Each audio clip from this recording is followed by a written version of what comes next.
Bonjour à tous, bonjour à toutes. Nous voici à nouveau réunis pour une nouvelle capsule vidéo. Nous entamons cette fois la problématique de la subjectivité dans la langue et donc de la réintroduction du sujet parlant dans ce que Saussure avait appelé la langue. Alors, je vous rappelle, comme vous voyez sur le transparent qui arrive maintenant, je vous rappelle les principaux modèles de la communication que nous avons vus. Nous avons vu d'abord un modèle d'ingénieur, celui de Shannon et Weaver, qui était un modèle de transmission d'informations entre deux machines. Nous avons vu les modèles de Schramm, de Cloutier et de Bougnou qui, pour la première fois, réintroduisaient la communication humaine dans ce schéma de la communication des ingénieurs. Et puis, je me suis arrêté sur le modèle de la linguistique saussurienne, le modèle de la langue, qui était intéressant parce qu'à la fois il posait en principe l'existence de la sémiologie comme une discipline un peu jumelle de la linguistique, puisque la linguistique était incorporée, était incluse dans la sémiologie, qui était une science plus générale, mais pourtant la linguistique étant plus développée, elle lui servait de patron méthodologique. Mais j'avais dit qu'effectivement, le système de la langue, dans le modèle saussurien, avait exclu le sujet parlant de la langue, avait exclu tous les faits individuels, tout ce qui constituait la subjectivité, la réalité du contexte d'énonciation qui ne pouvait être considéré dans la langue. Alors, les auteurs principaux et les auteurs suivants, tout leur travail a été de réintroduire le sujet parlant dans la langue à partir de deux catégories ou de plusieurs catégories linguistiques particulières qu'on a appelées les embrayeurs, comme vous le voyez s'afficher à l'écran.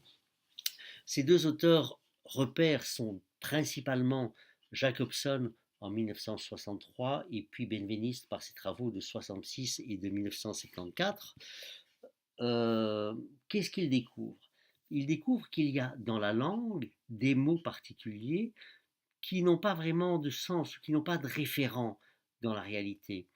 Et ces mots sont des espèces de mots vides qui, à chaque fois qu'ils sont utilisés par une personne particulière dans une situation particulière d'énonciation, prennent leur sens réel. Je ne vais prendre qu'un seul exemple, c'est le mot je.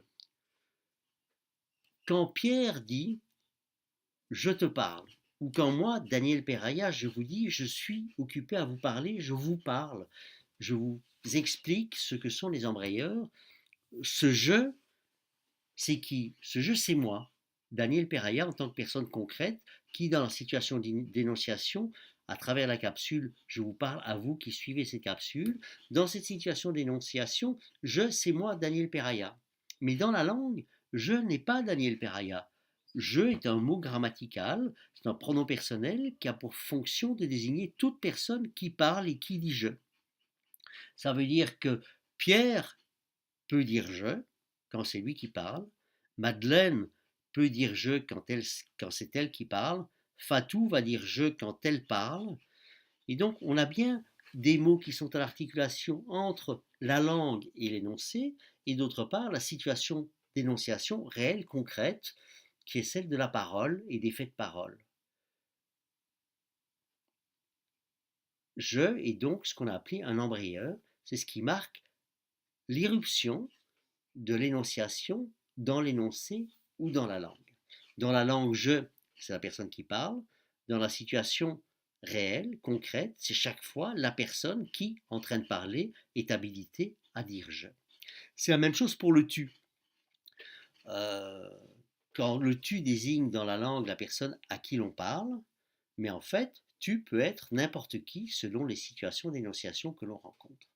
C'est la même chose pour les, les déictiques temporels ou spatiaux. Un déictique, c'est quand je me réfère à quelque chose de particulier. Quand je dis je viendrai demain, la référence de demain, la référence temporelle, c'est aujourd'hui, c'est le moment où je parle. Mais si j'étais dans un discours ou dans un récit, je dirais je viendrai le lendemain. Et le moment de référence n'est plus le moment réel de mon énonciation, mais c'est la référence d'un moment particulier qui est défini dans le discours, dans l'histoire que je vous raconte. Il y a d'autres catégories verbales qui fonctionnent de la même façon, qui introduisent aussi une appréciation ou qui introduisent en fait la perception du sujet dans la langue. Ce sont les verbes d'attitude propositionnelle. Regardez à l'écran, le transparent vient de s'afficher. Qu'est-ce qu'on appelle un verbe d'attitude propositionnelle? C'est un verbe comme croire, supposer, penser. Et que veulent dire ces verbes? Quand je dis je crois qu'il fera beau demain, ben, ça veut dire qu'il fera beau demain, mais que je crois qu'il fera beau demain. Ça veut dire que j'affirme de façon mitigée le fait qu'il fera beau demain. Je n'en suis pas sûr. Et donc, je prends position par rapport à la subordonnée ou par rapport à ce qui est dit dans la subordonnée du verbe croire. Moi, je crois que quelque chose sera demain, mais je n'en suis que partiellement sûr. Autrement dit, je prends position par rapport à ce que je dis, et c'est ma subjectivité de locuteur, mon point de vue personnel sur le fait qu'il fera beau ou pas demain, qui est principal dans la communication par rapport au fait qu'il fera beau demain. Et donc c'est une nouvelle façon de mettre en évidence la présence de l'énonciateur, de la personne qui parle, dans la langue. Et c'est de nouveau une forme d'irruption de l'énonciation dans l'énoncé. Mais Benveniste va plus loin, il voit qu'il y a des verbes comme jurer, certifier et ordonner, etc., qui modifient complètement le sens de la communication.